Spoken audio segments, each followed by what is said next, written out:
الشيطان الرجيم بسم الله الرحمن الرحيم ألم تر أنا أرسلنا الشياطين على الكافرين تؤزهم أزا فلا تعجل عليهم إنما نعد لهم عدا۔ اب یہاں سے اللہ رب العزت جواب دے رہے ہیں کہ ہم نے کافروں کو ڈھیل کیوں دے رکھی ہے، کیونکہ ہم نے کافروں کو جہنم کے اندر پہنچانا ہے، ہم نے کافروں کے کفر کے اندر بھی ان کی مدد کرنی ہے۔ جیسے ہم مسلمانوں کی اسلام کے اندر مدد کرتے ہیں، ایسے ہی کافروں کی کفر میں ہم مدد کرتے ہیں۔ تو مدد کی ایک دوسری صورت کا بیان آ رہا ہے۔ الم تر انا، اے مخاطب کیا آپ دیکھتے نہیں، انا ارسلنا الشیاطین کہ ہم نے بھیجا ہے شیطانوں کو، چھوڑا ہے شیطانوں کو، علی الکافرین کافروں کے اوپر، تؤزهم ازا وہ ان کو سخت قسم کا ابارتے ہیں، کفر کے اوپر ابارتے ہیں کہ مزید کفر کرو، حق کو چھپا لو، حق کا ساتھ نہ دو۔ یہ کون کہتا ہے کافروں کو؟ شیطان کہتا ہے۔ اور یہ کس نے شیطان کو چھوڑا ہوا ہے؟ اللہ نے چھوڑا ہوا ہے۔ اگر اللہ چاہتے تو شیطان نے جس دن انکار کیا تھا اسی دن شیطان کو اللہ ختم کر سکتے تھے، لیکن اللہ نے شیطان کو باقی رکھا ہے تاکہ انسانوں کا امتحان لیا جائے۔ تو فرمایا کہ آپ دیکھتے نہیں کہ ہم نے شیطانوں کو چھوڑا ہوا ہے کافروں کے اوپر، وہ ان کو بھڑکاتا ہے۔ شیطان کا کام ہے صرف اور صرف وسوسہ ڈالنا، دل کے اندر بات ڈال دینا، کسی کو راستہ دکھا دینا، آگے زبردستی پکڑ کر شیطان کسی سے گناہ نہیں کرواتا۔ فرمایا فلا تعجل علیہم، بس اے محمد الرسول اللہ آپ جلدی مت کریں ان کے خلاف عذاب کی، یعنی آپ ان کے لیے اللہ سے عذاب میں جلدی نہ کریں، عذاب اپنے وقت کے اوپر آئے گا۔ اللہ نے ہر ایک کے لیے عذاب کو تیار کر رکھا ہے کافر کے لیے، لیکن عذاب کب آئے گا؟ بعضوں کے اوپر دنیا کے اندر اللہ عذاب بھیج دیتے ہیں اور بعضوں کے اوپر مرنے کے بعد اللہ عذاب بھیجتے ہیں، لیکن کافر ہو اسے عذاب نہ ملے یہ ہو نہیں سکتا۔ کافر کو لازمی عذاب اللہ دیتے ہیں۔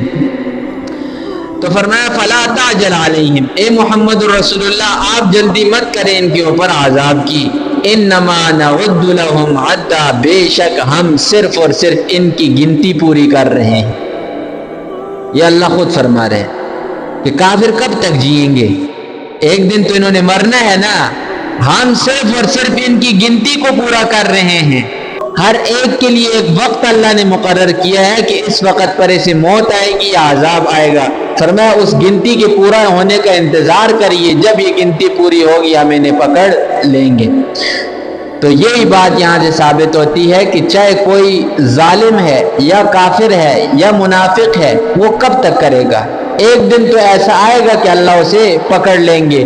اور پیچھے آپ نے خود پڑھ لیا ہے کہ اللہ فرماتے ہیں یہ ایک رسی ہے جسے میں تھوڑا ڈھیلا چھوڑتا ہوں ظالموں اور کافروں کے لیے، لیکن ایک وقت آتا ہے کہ میں اس رسی کو کیا کرتا ہوں؟ کھینچ لیتا ہوں۔ انما نعد لهم عدا، تو یہ بات چل رہی تھی کافروں کی، تو اب نیچے مومن لوگوں کا تذکرہ آ رہا ہے۔ یوم نحشر المتقین، جس دن ہم جمع کریں گے پرہیزگار لوگوں کو، مومن لوگوں کو، الی الرحمن، پروردگار کے سامنے، وفدا، مہمان بنا کر۔ یعنی اس دن کو ذرا یاد کریں کہ مومنوں کو جب پورے پروٹوکول کے ساتھ مہمان بنا کر اللہ کے سامنے پیش کیا جائے گا۔ حضرت علی رضی اللہ تعالیٰ عنہ سے روایت ہے، وہ فرماتے ہیں کہ میں رسول اللہ صلی اللہ علیہ وسلم کے پاس بیٹھا تھا، میں نے یہی والی آیت تلاوت کی، یوم نحشر المتقین الی الرحمن وفدا۔ تو میرے بات پوچھا کہ اے اللہ کے رسول، جو وفد آتا ہے وفد تو کبھی بھی پیدل نہیں آیا، وفد تو سواریوں کے اوپر آتا ہے، یعنی جو مہمانوں کا وفد یا قافلہ آیا کرتا ہے وہ کس کے اوپر آتا ہے؟ سواریوں پر آتا ہے۔ اٹھے رسول اللہ صلی اللہ علیہ وسلم نے، قسم ہے اس ذات کی جس کے قبضے میں مجھ محمد کی جان ہے، کل قیامت والے دن جب مومنین قبروں سے باہر نکلیں گے تو سامنے دیکھیں گے کہ بالکل سفید لباس کے اندر خوشبو سے مہکتی ہوئی ملیں گی، کوئی سواریاں ان کو اونٹنی کی صورت میں ملیں گی اور بعض نورانی سواریاں ہوں گی ان کے لیے، اور یہ پوچھیں گے ان سواریوں سے کہ آپ کون ہو؟ سواریاں جواب دیں گی کہ ہم تمہارے وہ نیک اعمال ہیں جو دنیا کے اندر تم کیا کرتے تھے، وہ ہم اعمال دنیا میں تجھ پر سوار تھے، یعنی ہمیں کرنے میں تمہیں دشواری ہوتی تھی، پریشانی ہوتی تھی تو تم کیا کرتے تھے، آج تم ہمارے اوپر سوار ہو جاؤ، آج ہم تمہیں اپنے اوپر سوار کرتی ہیں اور تمہیں لے کر پروردگار کی بارگاہ میں جاتی ہیں۔ اور رسول اللہ فرماتے ہیں کوئی بھی پیدل نہیں جائے گا، وہاں سے محشر تک یہ جو متقی لوگ ہوں گے انہیں سواریاں لے کر رحمان کی بارگاہ میں جائیں گے، تو یہ مراد ہے۔ اور فرمایا وَنَسُوقُ الْمُجْرِمِينَ، اور ہنکیں گے ہم، ہنکائیں گے ہم المجرمین مجرموں کو الی جہنم جہنم کی طرف وردا پیاسا۔ مومنوں کو تو اعزاز کے ساتھ، اکرام کے ساتھ، عزت کے ساتھ لے کر جایا جائے گا، لیکن یہ جو منافق اور کافر لوگ ہیں انہیں ذری کیسے جہنم کی طرف لے کر جایا جائے گا؟ اللہ خود فرماتے ہیں وَنَسُوقُ، جیسے جانور کو ہنکایا جاتا ہے کسی ڈنڈے وغیرہ کے ساتھ، فرمایا ایسے ہی ہم مجرموں کو ہنکائیں گے جانوروں کی طرح الی جہنم جہنم کی طرف وردا پیاس کی حالت میں۔ اب خود سوچیے پیاس نہ لگے گی جب سورج اتنا زیادہ قریب آ جائے گا اور میدان محشر بالکل خالی میدان ہوگا، کوئی کسی قسم کا سایہ نہیں ہوگا، اور یہاں تک روایات کے اندر آتا ہے بعض پسینوں کے اندر گھٹنوں تک ڈوبے ہوئے ہوں گے، بعض سینوں تک اور بعض کانوں تک پسینے اپنے کے اندر ڈوبے ہوئے ہوں گے، تو اس وقت پیاس نہیں لگے گی۔ ورنہ اسی پیاس کی شدت کے اندر کہ ان کی زبانیں لٹک رہی ہوں گی کتوں کی طرح، ہم انہیں جہنم کی طرف ہنکائیں گے، لے کر جائیں گے، پھر جہنم کے قریب انہیں گھٹنوں کے بل بٹھائیں گے، پیچھے سے انہیں دھکا دیں گے سیدھا جہنم کے اندر۔ وَنَسُوقُ الْمُجْرِمِينَ إِلَى جَهَنَّمَ وِرْدًا، پیاس کی شدت ہوگی۔